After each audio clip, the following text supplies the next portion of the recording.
y vamos a hacerlo como siempre en oración. Así que vamos a orar. Señor y Padre, queremos en esta tarde darte muchas gracias por tu amor, por tu misericordia y sobre todo porque nos permites de nuevo estar aquí reunidos en tu presencia, reunidos para alabarte, glorificarte y honrarte, y reunidos para también escuchar y aprender de tu palabra, aprender de ti, para que podamos fortalecernos y crecer espiritualmente y crecer también en ti, Señor. Queremos pedir que bendigas este tiempo, que lo dirijas, que sea para tu gloria y para tu honra, y sobre todo que podamos escuchar lo que en esta tarde tienes para decirnos. Gracias en el nombre de tu Hijo Jesús.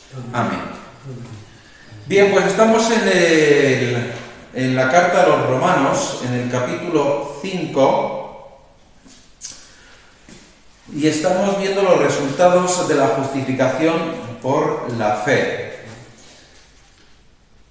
Y en el capítulo 5 vamos a leer del versículo 5 hasta el versículo 10, que es lo que en esta tarde voy a basar el estudio, aunque lo vamos a leer desde el versículo 1, ¿vale? Para tomar un poco el hilo de los versículos anteriores. Capítulo 5 de Romanos, versículo 1 dice así: justificados pues por la fe, tenemos paz para con Dios por medio de nuestro Señor Jesucristo, por quien también tenemos entrada por la fe a esta gracia, en la cual estamos firmes y nos gloriamos en la esperanza de la gloria de Dios. Y no solo esto, sino que también nos gloriamos en las tribulaciones, sabiendo que la tribulación produce paciencia, y la paciencia prueba, y la prueba esperanza. Y la esperanza no avergüenza, porque el amor de Dios ha sido derramado en nuestros corazones por el Espíritu Santo que nos fue dado. Porque Cristo, cuando aún éramos débiles, a su tiempo murió por los impíos. Ciertamente apenas morirá alguno por un justo, con todo, pudiera ser que alguno osara morir por el bueno. Mas Dios muestra su amor para con nosotros en que, siendo aún pecadores, Cristo murió por nosotros.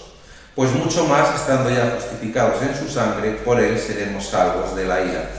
Porque si siendo enemigos fuimos reconciliados con Dios por la muerte de su Hijo, mucho más, estando reconciliados, seremos salvos por su vida.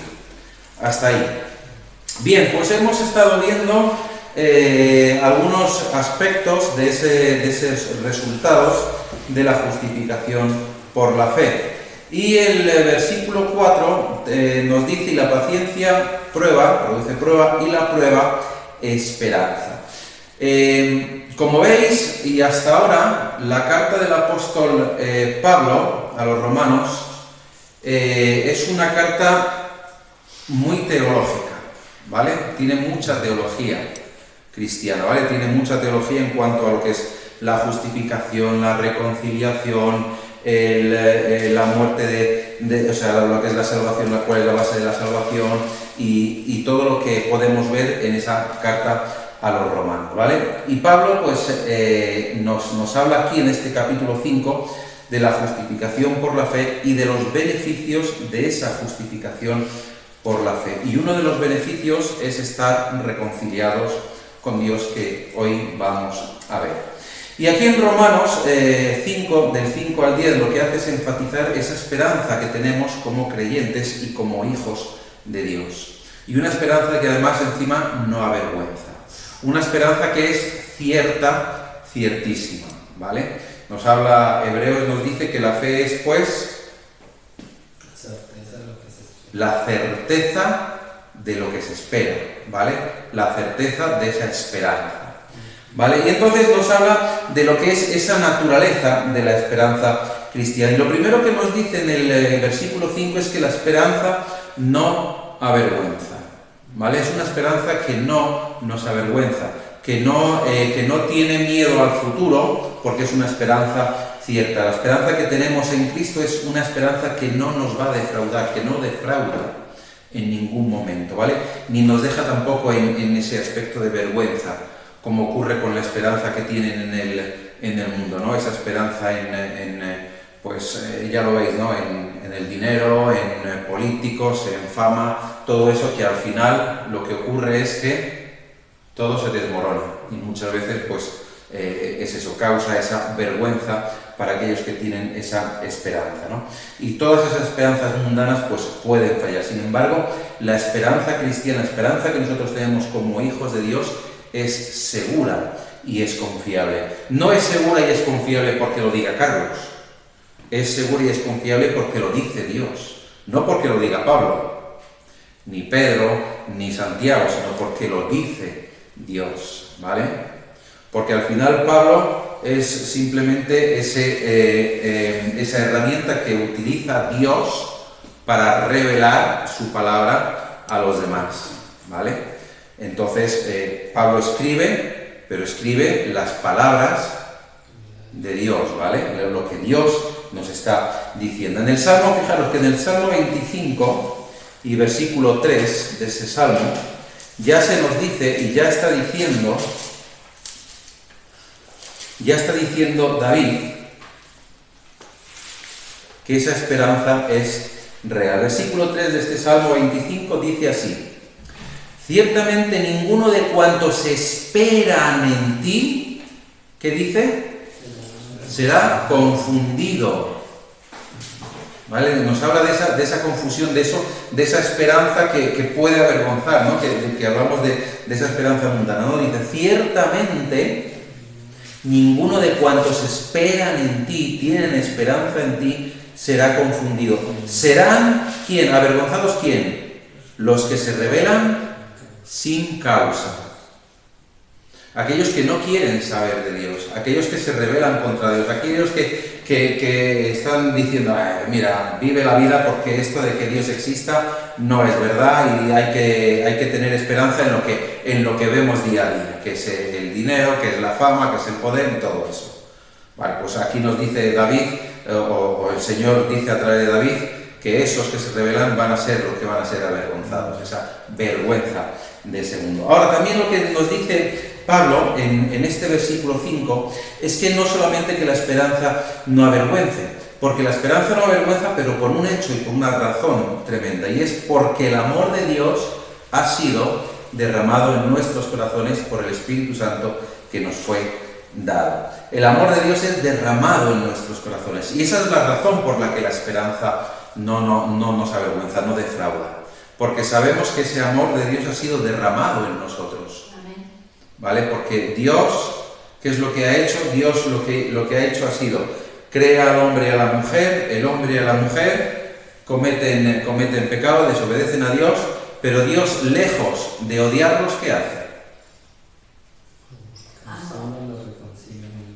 Claro, dice, mira, vosotros habéis cometido, pero tu simiente va a ser la que va a reconciliar a todo esto, ¿no? No lo dice así exactamente, pero bueno, lo entendemos, ¿no? Pero, y sin embargo, si nos damos cuenta, el Señor después vamos viendo cómo va eligiendo a diferentes personas.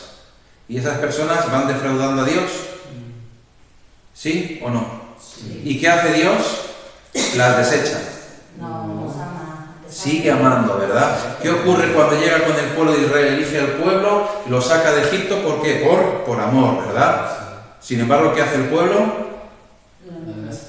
Sigue igual. ¿Y Dios qué sigue haciendo? Sigue amando, y sigue proveyendo de todo lo necesario para ellos. ¿Les tiene 40 años por el desierto? Sí, es verdad, pero durante ese tiempo les faltó algo.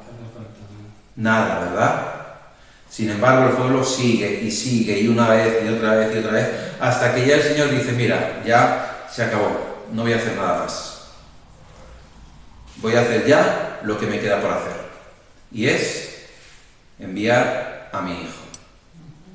Para que eso ya sirva de una vez por todas y ya no haya que hacer nada más.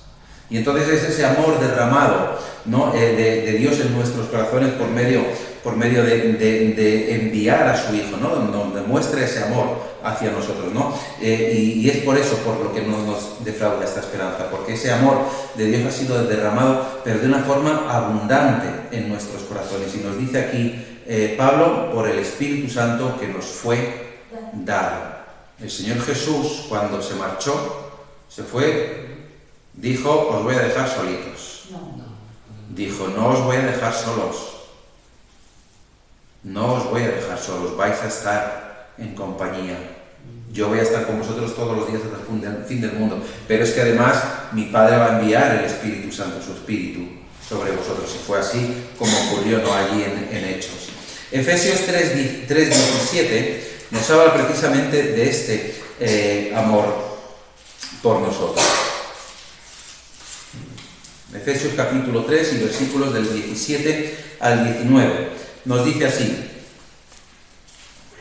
para que habite Cristo por la fe en vuestros corazones, a fin de que, arraigados y cimentados en amor, seáis plenamente capaces de comprender con todos los santos cuál sea la anchura, la longitud, la profundidad y la altura, y de conocer el amor de Cristo que excede a todo conocimiento, para que seáis llenos de toda la plenitud de Dios. ¿Vale? Dios derramando de ese amor, para que seamos capaces de comprender con todos los santos cuál sea esa anchura, esa longitud y esa profundidad y esa altura de ese amor. Es verdad que podemos alcanzar a comprender algo de eso, pero no alcanzamos todo del amor, a comprender todo del amor de Dios.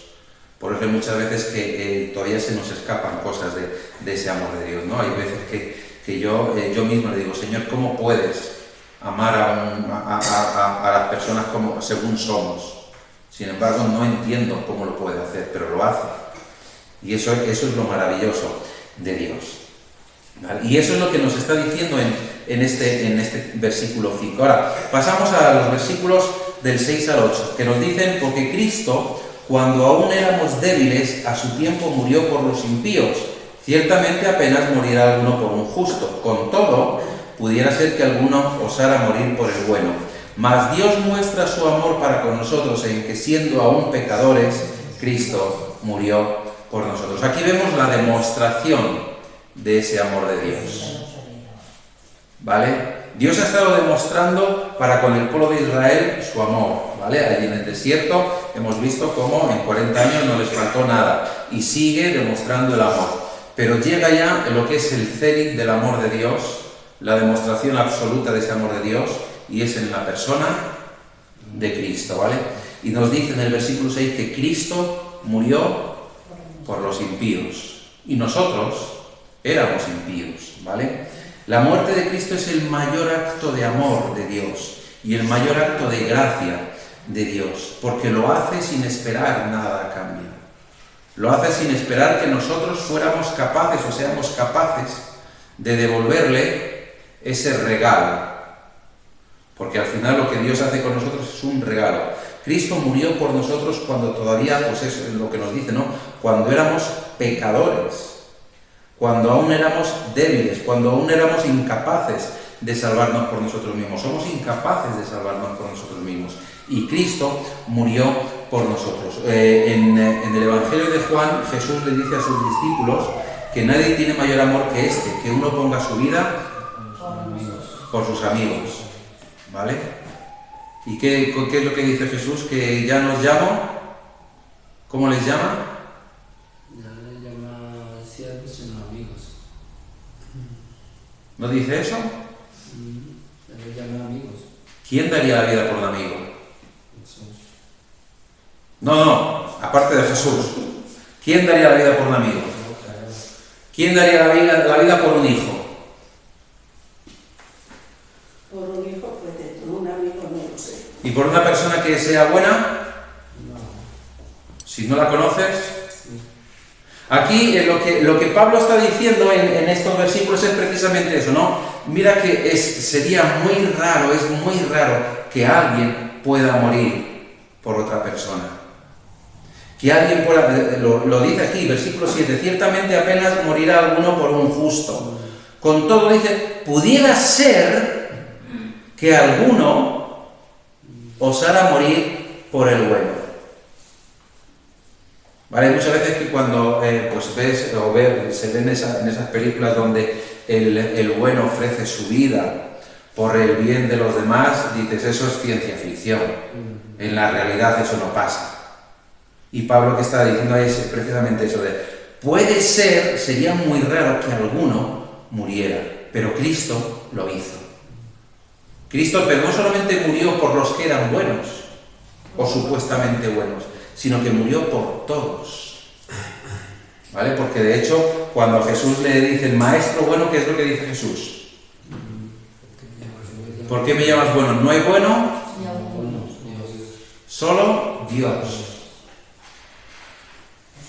Solamente, o sea, ni siquiera Él se pone como bueno. Ya, pero está hablando Jesús y está diciendo que no hay ni uno bueno, solo es bueno Dios, nadie más, el Padre. De hecho, en Romanos vemos que se nos dice que no hay justo ni aún uno, no hay quien haga lo bueno. O sea que al final, pues eso, o sea, Jesús sí murió por aquellos que se consideraban buenos, pero también por aquellos que eran impíos. Y Pablo subraya esto, ¿no? Pablo subraya y nos dice que es muy raro que una persona muera por otra persona que sea justa, ¿no? Pero el amor de Dios, el amor de Cristo, el amor derramado de Dios en Cristo y de Cristo en nosotros, demuestra que Él sí murió. No solamente por los amigos, sino por los impíos. Y que ese amor va más allá de cualquier amor humano. En la primera epístola de Juan, en el capítulo 4 y en el versículo 10, se nos dice que en esto consiste el amor. No en que nosotros hayamos amado a Dios, sino en que Él nos amó a nosotros y que envió a su Hijo en propiciación de nuestros pecados. Estamos viendo el amor, la demostración de ese amor, ¿no? Pero no solamente que Cristo muere por los impíos, sino que es que además es un amor demostrado mientras éramos y cuando éramos pecadores.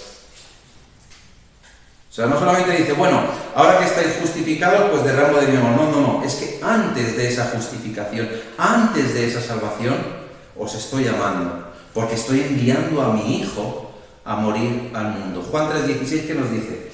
Porque de tal manera amó Dios al mundo. Y cuando habla del mundo se refiere a todos los que en ese momento habitaban y los que vendrían después a habitar en este mundo. Amó al mundo, hombres y mujeres, ¿no? Y Dios muestra su amor en eso, en que Cristo murió por nosotros cuando todavía éramos pecadores. Y el versículo 8 le tenemos aquí en la pared, de continuo.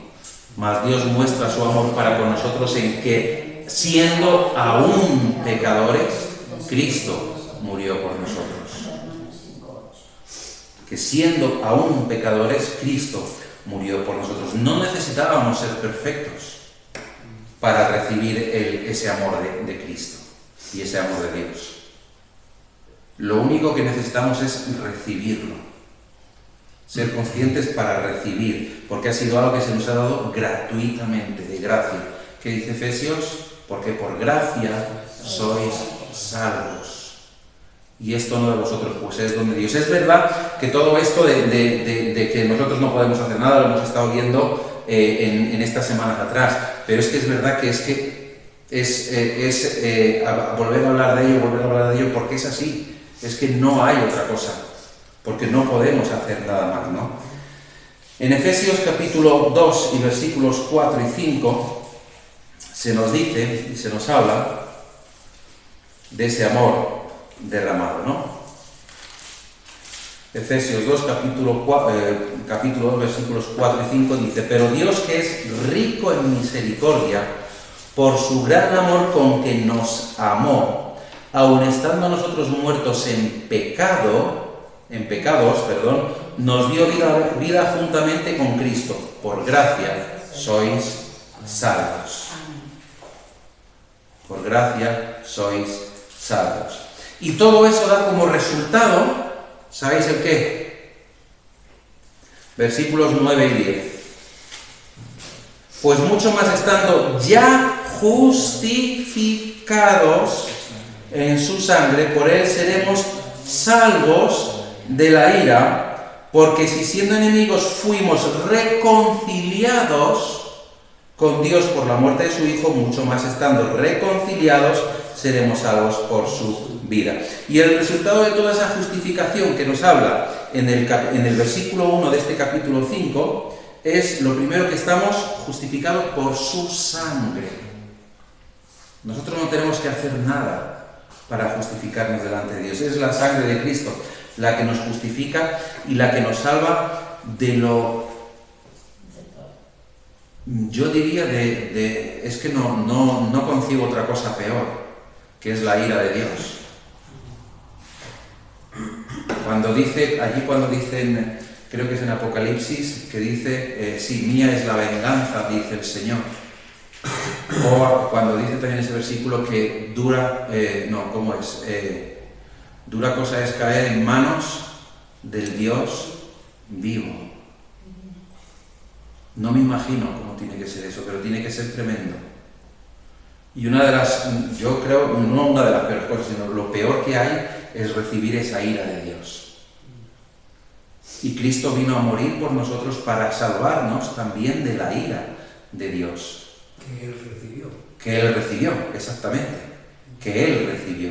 Él recibió esa ira por nosotros, muriendo allí en la cruz. Y esa sangre de Cristo, esa muerte de Cristo en la cruz, esa sangre la que nos justifica y nos salva de esa ira que llevó Él, ¿no? Y la justificación es la acción que Dios hace por medio de su Hijo, es la acción de justificar, que convierte o transforma lo que era injusto o lo que no era conforme a las normas de Dios o conforme a lo justo y verdadero de Dios, lo transforma. Y lo transforma conforme a los criterios que tiene Dios de justicia, de verdad y de amor. Para que nosotros no tengamos que hacer nada. Todo aquello que nosotros no éramos, lo hace posible por medio de esa justificación. Todo lo que no podíamos hacer, lo hace el Señor, ¿no? Y esto esta justificación es algo pues, que es donde somos declarados justos delante de Dios por la obra de Cristo. Ya lo hemos visto en versículos anteriores, ¿no? Lo podemos leer en el capítulo 3, en el 24 y en el 25, siendo justificados gratuitamente por su gracia mediante la redención que es en Cristo Jesús, a quien Dios puso como propiciación por medio de la fe en su sangre, para manifestar su justicia a causa de haber pasado por alto en su paciencia los pecados pasados. Todos esos pecados pasados los cargó en Cristo. Toda esa ira que tenía que haber derramado en todos aquellos que pasaban antes de Cristo, la cargó en Cristo. Y toda la ira que tendría que haber derramado también, o que haber hecho sobre todos los que estamos aquí, todos los que han pasado antes que nosotros, lo cargó en Cristo. Todo lo hizo, y lo hizo en Cristo y por medio de Cristo. Y somos reconciliados con Dios por medio de su muerte. En el versículo 10 nos lo dice, ¿no? Porque si siendo enemigos fuimos reconciliados con Dios por la muerte de su Hijo. Éramos enemigos de Dios y fuimos reconciliados con Él por la muerte de su Hijo. Ahora, ¿qué es la reconciliación? La reconciliación lo que implica es recuperar un estado anterior de entender lo que digo, ¿vale? Con positividad, ¿vale? Algo positivo, de ese estado positivo, de ese estado que teníamos o tenían con Dios allí Adán y Eva, de esa comunicación con Dios, ¿no? De esa relación perfecta con Dios. Lo que hace Dios es reconciliar al mundo con Él para llegar a tener de nuevo esa forma de vida, esa forma de relación con Él, ¿vale? ¿Sabéis lo que es un traumatismo cráneoencefálico? ¿Vale? Es cuando el cráneo se quiebra, se fractura, ¿vale? Para conseguir que el cráneo vuelva a su estado anterior, hay que estar cuidándole y hay que estar sanando y hay que estar haciendo todo eso, ¿no? Pues Dios hace todo ese proceso con la humanidad, hace todo ese proceso con aquellos que una vez pues estaban en una posición de favor, pero que luego de repente pues traumáticamente pues se quebró, no se rompió. Y es un proceso en el que Dios lo que está haciendo es superar rupturas, es superar distanciamiento, es superar agravios, es superar heridas, que todo eso está hecho por causa del pecado, ¿vale? No hay otra cosa que haya hecho todo eso, sino que es el pecado. Y esta reconciliación lo que hace es restablecer nuestra relación con Dios. De hecho, ya lo que nos dice la Biblia es que ahora ya podemos llamarle Abba, Padre, y podemos estar delante de Él. ¿Recordáis que antes quién entraba en la presencia de Dios? Y una vez al año, ¿no? Sin embargo, una vez que Cristo muere y se rasga el velo, ¿qué es lo que ocurre? Que tenemos acceso, tenemos entrada al Padre. Y podemos estar de nuevo en esa comunicación directa. Y lo mejor de todo esto es que nosotros no hemos hecho nada. Ha sido Dios mismo quien obra esta reconciliación por medio y a través de su Hijo. Segunda de Corintios capítulo 5 y versículos 18 y 19. Y todo esto proviene de Dios, quien nos reconcilió consigo mismo por Cristo y nos dio el ministerio de la reconciliación. Que Dios estaba en Cristo reconciliando consigo al mundo, no tomándoles en cuenta a los hombres sus pecados, y nos encargó a nosotros la palabra de la reconciliación. ¿Vale? Es Dios quien está obrando esta reconciliación. Nos dice eso, ¿no? Todo esto proviene de Dios, quien nos reconcilió consigo mismo. Él es el que nos reconcilia consigo mismo. No es que nosotros vayamos y nos reconciliemos con Dios, sino que es Él el que nos reconcilia consigo mismo. Obra esa reconciliación. Y todo eso pues termina en la salvación que tenemos por medio de la vida de Cristo.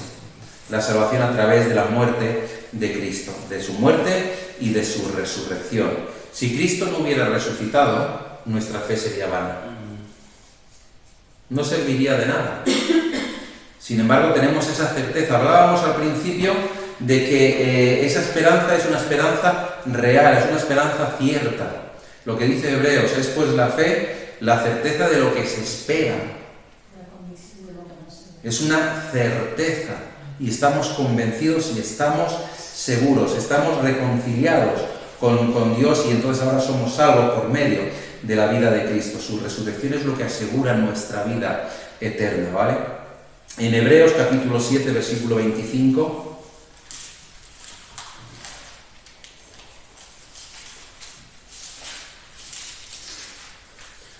Por lo cual puede también salvar perpetuamente a los que por Él se acercan a Dios, viviendo siempre para interceder por ellos. Es esa salvación perpetua, eterna, que tenemos en la vida de Cristo. Ahora, ¿cómo podemos saber que nuestra esperanza es real? ¿Cómo podemos estar convencidos de que es real? ¿Qué es lo que demuestra que esa esperanza, que esa certeza es real? Hay varias cosas que lo demuestran. Lo primero es que tenemos el testimonio del Espíritu Santo. El Espíritu Santo dado a nosotros, a los creyentes, es una garantía y es un testimonio de que esa esperanza es real, de esa esperanza que tenemos. El Espíritu nos confirma que somos hijos de Dios y herederos de su promesa. Romanos, capítulo 8, versículo 16, nos lo dice. El Espíritu mismo da testimonio a nuestro espíritu de que somos hijos de Dios. Y somos también, como digo, herederos de su promesa. Pero no solamente que tengamos el Espíritu Santo, no solamente el testimonio del Espíritu Santo, sino también una evidencia de la transformación de nuestras vidas. Yo cuando conocí al Señor, bueno, no es que fuera un bala perdida, ni un delincuente, ni nada de eso, pero mi vida no era la más adecuada. De 4 palabras que yo decía, 5 eran palabrotas. O sea que imaginaros, ¿vale? Una vez que conoces al Señor, el Señor, ¿qué es lo que hace? Transforma tu vida,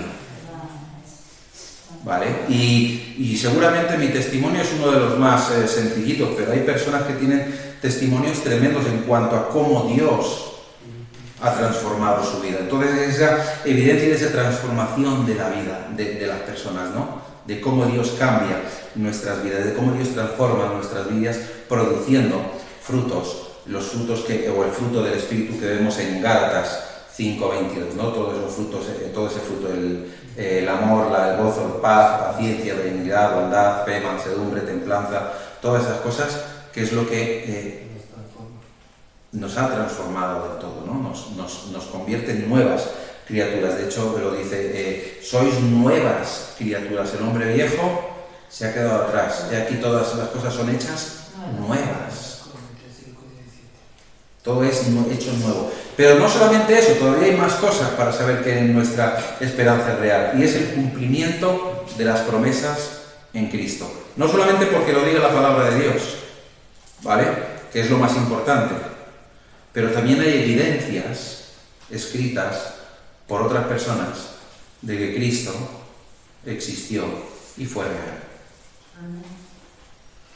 O sea que nuestra esperanza está basada en la realidad, no es ciencia ficción. Y la resurrección de Jesucristo es el fundamento de nuestra esperanza. Esa es la mayor promesa que Dios ha dado para que nuestra esperanza sea cierta, esa resurrección. Su victoria sobre la muerte garantiza nuestra esperanza de vida eterna. Primera de Corintios capítulo 15, versículos 20 al 22, nos dice así: mas ahora Cristo ha resucitado de los muertos, primicias de los que durmieron es hecho, porque por cuanto la muerte entró por un hombre, también por un hombre la resurrección de los muertos, porque así como en Adán todos mueren, así también en Cristo todos serán vivificados. Vale, las promesas de Dios cumpliéndose, pero también tenemos la fidelidad de Dios. ¿Quién no ha visto cómo Dios sigue siendo fiel a pesar de cómo somos? La fidelidad de Dios en cumplir sus promesas, no solamente a lo largo de la historia bíblica, sino a lo largo de la historia de la humanidad, a lo largo de la historia de tu vida, de mi vida. Dios cumple sus promesas porque es fiel. Dios no miente y sus promesas son seguras. ¿No? Nos dice en Números 23:19 que Dios no es hombre para que mienta. Dios no puede mentir, ni hijo de hombre para que se arrepienta. No puede ni va a mentir nunca. Tenemos una esperanza real como cristianos y que está basada en el amor y en la obra de Cristo. Y este amor ha sido derramado en nuestros corazones a través del Espíritu Santo, ¿vale? Y nos da una esperanza que no avergüenza, como decíamos al principio. Tenemos que ser conscientes de cómo esa esperanza nos ayuda a avanzar día a día, cómo esa certeza nos hace que caminemos con nuestra mirada puesta en Dios, sabiendo que un día nos gozaremos con Dios por toda la eternidad. Amén. Amén.